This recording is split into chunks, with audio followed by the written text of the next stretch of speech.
우리 자녀들의 교육에 대한 정보는 넘쳐나지만 정작 그런 것은 아이를 키우는데 필요한 참고 자료와 정보의 하나일 뿐 자신의 아이를 어떻게 키워야 한다는 데 대한 정답이 될 수는 없다. 확고한 하나의 정답, 누구에게나 적용되는 정답이 없다는 것은 어쩌면 당연한 말이다. 모든 아이들이 처한 상황이나 조건이 같은 아이는 이 세상에 한 사람도 없기 때문이다. 그래서 정답이 없다는 것은 그만큼 부모의 역할이 중요하다는 말이 된다. 부모는 자녀에게 관심을 기울이되 그 아이의 적성과 아이가 살고 있는 환경이 현대사회에서 요구되는 덕목 등을 찾아야 한다. 한편으로는 대화를 통해 아이들의 생활과 긴밀하고도 세밀히 연결되어 있어야 하며 부모 스스로 배우고 성장하면서 아이들도 가르치고 성장시키는 것, 그것이 올바른 부모상이며 부모의 역할이라 생각한다. 세상의 많은 부모들에게 아이는 이렇게 해야 한다. 저렇게 해야 한다. 고정관념을 버리라고 말하고 싶다. 그런 고정관념에 따라 아이를 특정한 방향으로 몰아가야만 올바로 큰다는 강박관념도 접어두자. 다시 한번 말하지만 자녀 교육의 정답은 없다. 상황에 따라 다르고 아이마다 다르다. 그것을 늘 생각해야 한다. 다만 어떤 선택을 할 때 왜 이렇게 해야 하나? 라는 목적만큼은 명확히 해야 한다.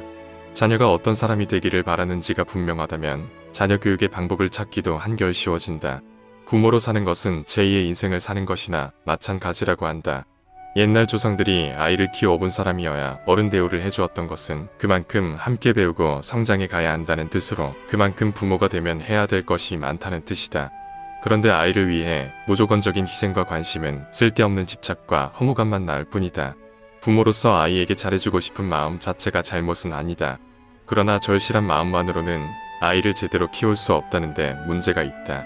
진정 아이의 성공과 행복을 원한다면 그 목적에 맞게 아이를 대할 줄 알아야 하며 아이가 자라는 세상이 어떻게 돌아갈지도 알아야 한다.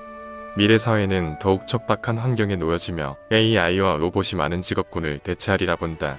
백과사전식 지식은 쓸모가 없고 시를 읽고 느끼고 음악을 듣고 기계가 할 수 없는 감성을 표현할 수 있는 교육 환경이 되어야 한다. 굳이 자녀 교육에 대한 정답을 찾아보면 인간이 사회적 동물로서 살아가는데 필요한 성격, 성품, 인성을 갖추는 것이 자녀의 미래를 결정짓는 가장 중요한 요소가 될 것이다.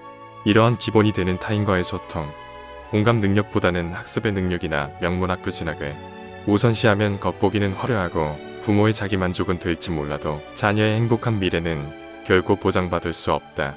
자녀 교육은 장기전이다. 눈앞에 일어나는 일에 일희일비하지 말고 부모와 같은 성인이 되었을 때 우리 아이가 어떠한 삶을 살아가면 좋을까라는 바람으로 바라보아야 한다.